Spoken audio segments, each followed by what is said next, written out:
It's time for this week's episode of Brandon Sports Talk, featuring in-depth interviews from those who are trending in the world of athletics. And now, here's the host of Brandon Sports Talk, Brandon Pate.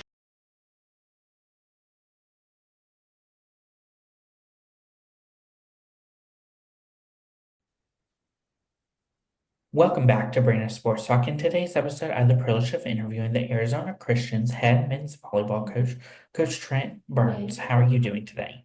I'm good. How are you? I'm doing good. Can you talk about how you knew that you want to get started in coaching in college men's volleyball?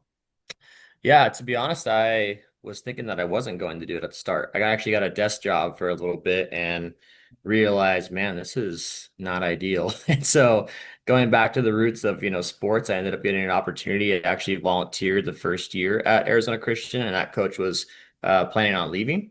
And so from there, I kind of just got back into it and have been moving on ever since. Yeah. What was that experience like after getting involved and playing collegiate volleyball? Playing collegiate volleyball, yeah, collegiate volleyball was fun. I mean, it was a good time.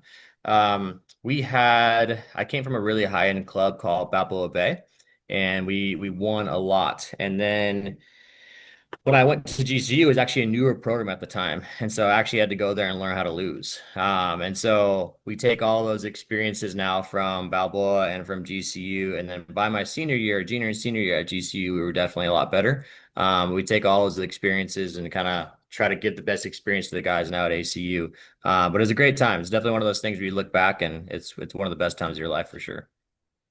What was that experience like going to Grand Canyon and putting on that uniform and representing them? Yeah, I mean, it's when you're a college player, I kind of took it a little too lightly, I would say, to be honest. Now looking back now, and especially because the program they actually just shut down. So it was definitely it was fun. It was fun for sure. But looking at, the gravity of the situation and how blessed I was to be a part of that, I definitely took it as not as serious as I should have. But luckily, was a good performer and really cared about winning. But I just wish I would have taken it with a little more gratitude. That's for sure. During your collegiate time, what were some of your biggest accomplishments as a player? Um, I don't like toot my own horn, but when it comes to accolades, I got multiple Defensive Player of the Week awards. I was a three-time All-Conference player, and then for our school, I was the Roland Elbeck Scholar Athlete of the Year. Male Athlete of the Year. They have a male and female one, so those are just a few of the accolades that I got over there. What was that transition like getting into coaching on the club level for your college? Yeah, it was good. I think there's things that I've recognized about myself and the way I view the game that is not always translatable to all levels, obviously. So, a great example of that is I was a 14s head coach for club, and that really taught me the value of just answering their questions and not overloading them at the same time, because then that will breed more confusion. And so there's just different levels of that, right? So even when it comes to the college side of it is looking at each player and where they're at, and then figuring out how to tailor coaching. And a lot of it's like kind of about self-discovery. So if you continue to overload with too much information, then it just becomes a mental warfare, and we don't want that either. So finding that line has always been interesting. But for me, I've always been super, super analytical about the game, and that's not how everybody is either. So it's figuring out a way to be able to reach each player and develop them. And that's something that definitely, I mean, I'm always learning that, because even generations too, they're changing, right? So we have to figure out ways to connect with them and things like that too. So it's eye-opening. It's definitely eye-opening to figure out each player and figure out how to be a better coach.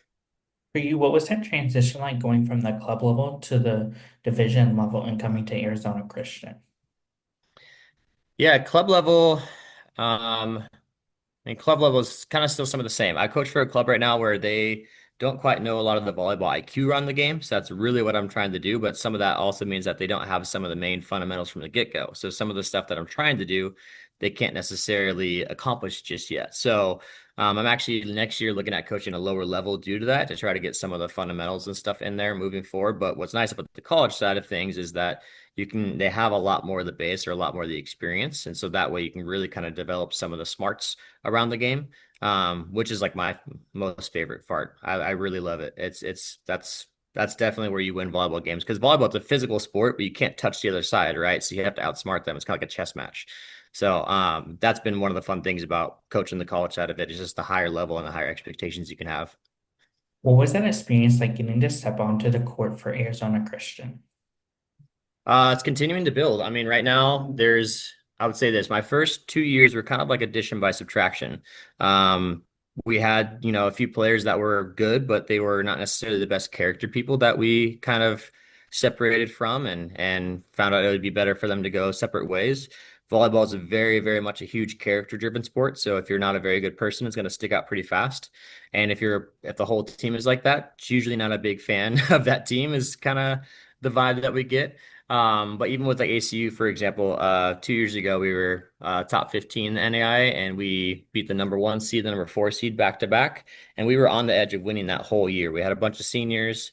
We had some guys who had some experience, and once they got that one win under their belt, it was a little bit different. And so from there, we graduated a few guys, lost a few guys, and so now we're kind of in a rebuilding. So putting on the jerseys, like actually, we're creating more and more culture around these guys, and we actually have done this thing before where we will make guys like sign a contract every single time they walk into the gym. It's like you're not going to walk into this place unless you're absolutely ready. So we kind of take some of that same tenacity into wearing that jersey too.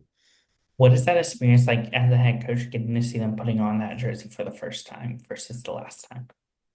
Yeah, it's you know, in life we pretty much take all of our own experiences, right? And then just try to give it to the next generations and see what they do with it. So we have a few seniors that are up and coming this year. So the seniors, I meet with them beginning of the year. I meet with everybody at the beginning of the year, but especially the seniors, I ask them, what do you want out of this year? Like, what do you want? Because it's literally the last time. And I'm very much a guy that is in the moment, so much to where like when I went skydiving, I didn't realize I was going to be like in midair until the door opened. I was like, oh my gosh, like this is when it clicked. And so same thing with the jersey. It's like once we lost my senior year, that finally hit, oh my gosh, I'm never gonna be able to do this again. So I think the one thing that I can give to my guys is to make them realize that and then to be able to approach it with a sense of joy.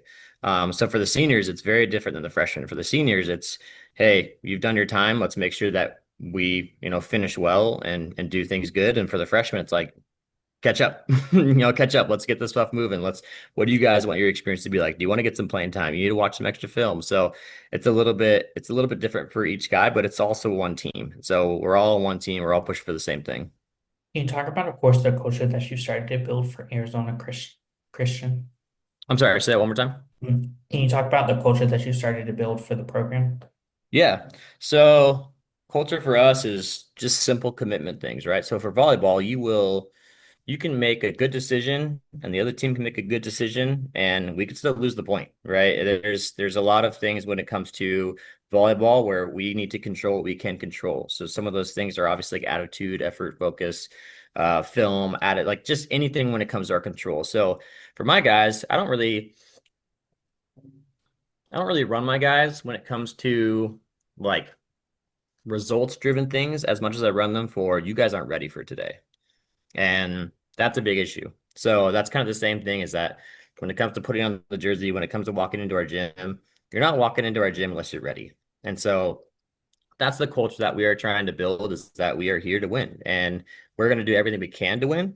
It doesn't necessarily mean we are going to, but what we're definitely not going to do is look at the other side of the court and determine our effort. We are going to go max effort all the time. Who are some of the teams in your conference that you compete against?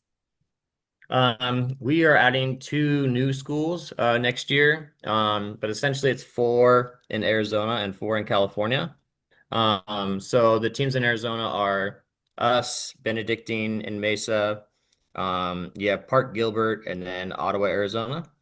And then in California, the two that we've had for a long time are Masters and Hope International. And then we're going to add a school called La Sierra, which is in Corona, California. And then Soka University, which is in Aliso Viejo, California. So we go 4-4. What is that home game atmosphere like when teams like Hope comes to home versus going to the Masters? Yeah, so our home matches it's cool because we a part of, recruiting and getting better and getting the right people in is their families are also pretty involved too. So at our home opener, we actually sold out, which was pretty fun. Um, And it's funny because I always give my wife like a bunch of tickets because I have some family that comes too, and we don't always know who is coming. But we had some people from, we were playing Dort in Iowa, and we had some people from the away team saying, "Wait, it's sold out." My wife would, "Hey, wait, I got an extra ticket," and she would give the other opposing team an extra ticket just to get in there. But it's fun. But a lot of it is, that's still the same thing. It's still a part of the culture that we are working on creating. So we're still wanting to get a better and better home atmosphere. Playing at the Masters, I know you mentioned the Masters. The Masters, that's actually I graduated with that coach over there from GCU. His name's Jared Goldberg. So we are super, super close. I actually just talked to him yesterday. And he's done a super good job at his marketing for his home game. So Friday night over there, it's loud. I can't talk to my guys. I've been yelling at guys before, and I said, "Hey, blah, blah, blah," and they go, "I can't hear you." So each gym will be a little bit different, but Masters is one of the ones that has done a really good job at building some success because they are pretty successful, and so it does also draw a lot of attention to their home games and stuff too. What does that recruitment process look like for those prospective student athletes? And as a head coach, what do you look at in them? Yeah, so recruiting process for guys, I mean, for boys, they don't really know if they want to play college volleyball sometimes. Sometimes they're super, super late, which is interesting because if you got a good GPA and you fit our school pretty well, you can actually work on honor scholarships, but there's a deadline for that. So sometimes they miss out on it due to that. But a lot of the recruitment process for us is I just got back from a big tournament called the Showcase in Southern California. And so there was thousands of volleyball players there aging from age 12 to age 18. So mainly we really look at a lot of this 2026 class right now. We use this app called University Athlete, and we look through all the players, and you can favorite certain people, and then reach out to them, and you just pretty much cast a big net, and then you see who is entertained to get back. Um, and then when it comes to like our recruitment process specifically, we're definitely looking for good culture fits. With everything that we are trying to do with our program, we want to make sure that you're going to come in and be an asset to that. We don't want anything that's going to be going against that. Now, that definitely means that we can have differences in character and in style, but we want to make sure that we are winning because your process of winning might look different than my process of winning. But we want to make sure that our motive for being there is serious, right? Because it definitely gets tough when you have a guy that's not always in there. And there'll be times that come with that, right? People get tired and stuff. But when it comes to the recruitment process, we definitely want to make sure we find people that are like-minded like us.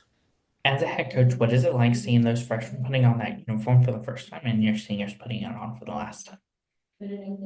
Yeah, the freshman's an exciting thing. We actually had some freshmen that started last year, and so you get to see some jitters with some of that stuff. But that's the kind of relationship stuff that I like because it's like, hey, go out there and play. Trust me, you'll be fine. Go out there and play. A lot of times they'll overthink it, and so what I don't want to do is add any pressure onto that. So it's fun to be able to be there for those guys and say, hey, like nothing you do right now is it's gonna be bad for us. Just go play. You'll be okay. And that is one thing too. Like winning is fun, but it's not everything. And so if I can, help exemplify that as a coach, that will also free them up to just kind of play a little more relaxed.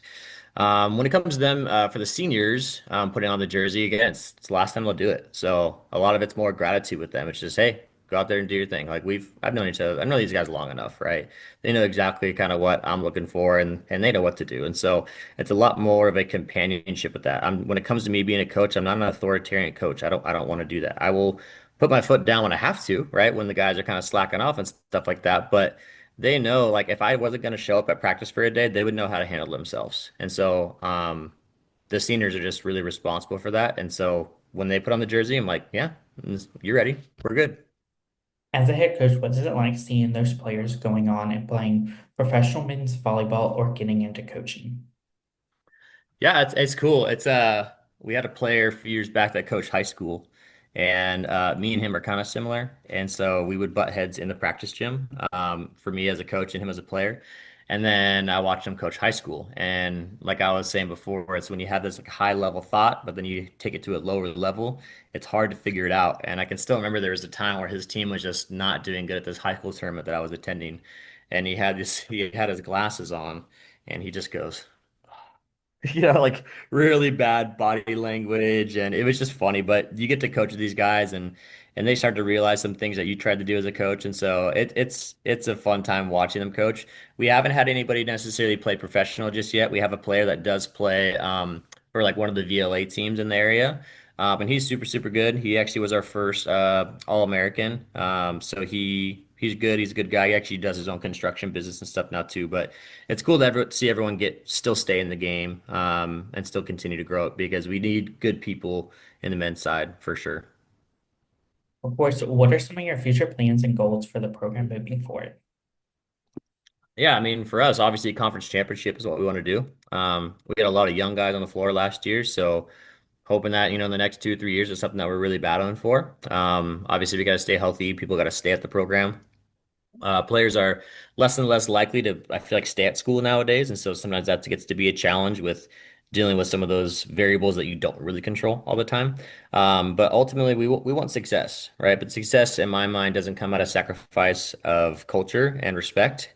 There are some coaches out there that I believe will maybe take that too far, and they will get to where they're going faster, but they do that in ways that probably I wouldn't feel good about it. And so right now we're at, I think, a good pivotal spot. We have some good players coming in next year, and we just got to stick around and continue to grow and do the right things, and success will come. What advice would you give those incoming freshmen entering their first year of college men's volleyball? Um, it's a lot. I'll just put it that way. It's a lot. When it comes to school, watching film, all those other things, like there, we can go on and talk about this for a long time. I was even talking to a player that went to Stanford, and he comes from a good club. He comes from a good high school, and even at Stanford, I was just talking to him. He said it was rough how hard it was, and so getting your mind right that you have to grind is important. Setting yourselves up for that. If I decided, hey, I'm gonna run a marathon, I know I'm in it for a long haul, and that's what a lot of guys kind of need to do. The other thing is that be patient, and your time will come. So, for example, what I mean by that is there's too many guys that go in as freshmen, and there's even guys that like go to our rival school, maybe who play for my club team, and I tell them, please stick around. I don't even care if you're on my team or not. It's about your development and your growth. If you don't start freshman year, that's fine. And so the biggest thing is you have to grind for it, and hopefully you have a coach that's honest and respectful with you enough to tell you the things that you need to do to be able to get onto the court. For me as a coach, I feel like I'm very straightforward. There's going to be numbers that are there. There's going to be things that make sense to whether you're on the court or off the court or things in practice. And so it's my job to give justifiable answers for that. But when it comes to, incoming freshmen, like just be ready for it's going to be tough, but power through and hopefully you did enough research on the school and the program that you like where you're at, no matter what your success is or your playing time is. What advice would you give those players looking to play professional volleyball and going overseas and playing? So I don't know too much about that world, I'll be honest. But what I'll say is this: when I was considering going overseas, I asked a few guys who'd already done it, and there's a few bits of advice that I got that I wasn't fully. I was like, "That's interesting." I didn't really think about that. So one of those ones, the guy said, "Look at the economy," and I was like, "Interesting. Why?" He goes, "Because then you want to make sure you get paid." And I've actually had a player who went to Thailand. And I'm like, wow, how was that? And he goes, it was great. And then he went to Greece. I figured Greece was going to be better. He goes, it was worse. They didn't pay him, and he ended up he quit the team and he took a plane flight home, and that was that. So that was one bit of advice they got. And then the other one I got was someone said, find an American citizen. Because a lot of times with professional volleyball, we're going overseas. So I almost went to Denmark. So we were going overseas and then you come back and they said, find an American citizen. I'm like, what the heck? Like, why? And they go, you're going to get homesick at one point, and it really means a lot when you find somebody who is from your country. I'm like, interesting. So those are the two bits of advice that I got. So I'm just going to pass those on. I didn't play pro. So yeah, I'll kind of leave that one at that. What advice would you give those coaches looking to get started in being head coaches for a men's volleyball college team? Yeah, so the men's volleyball side is limited, right? We don't have as many D1s. I think there was 27 and GCU shut down, but I think they added some different programs. So I think there's 21 Division One programs for volleyball. There's just not a whole ton of opportunity out there compared to the women's side. So if you're trying to get into the men's volleyball side, you do have to kind of take the opportunities that you get. So if you get an assistant position at Lindenwood, McKendree, or whatever it is, you need to buckle down and go. If that's something that you really, really love, and you get the experience you have, eventually when the spot comes open, you're gonna have a lot better chance at kind of being where you want to be at. So yeah, so that's take the opportunities as they come. That's great advice. Where can my listeners find you at on social media along with the program at? I'm sorry, say that again. Where can my listeners find the program and you at on social media? Yeah, so the ACU page is ACU_MVB men's volleyball. And then my Instagram is Coach Trent Bruns. Thank you again, Coach Trent Burns, for your interview and best luck in your future at Arizona Christian as the head men's volleyball coach. Yeah, no problem. Thanks for having me. Thank you. You can find Brandon Sports Talk on Instagram at Brandon Sports Talk, Twitter at Talk_Brandon, and you can find me on YouTube at Brandon Sports Talk. Don't forget to like, comment, and subscribe. Thank you again, Coach Trent Burns, for your interview and best luck in your future. You've been watching Brandon Sports Talk. Please feel free to like, share, and subscribe to Brandon Sports Talk on social media and on YouTube.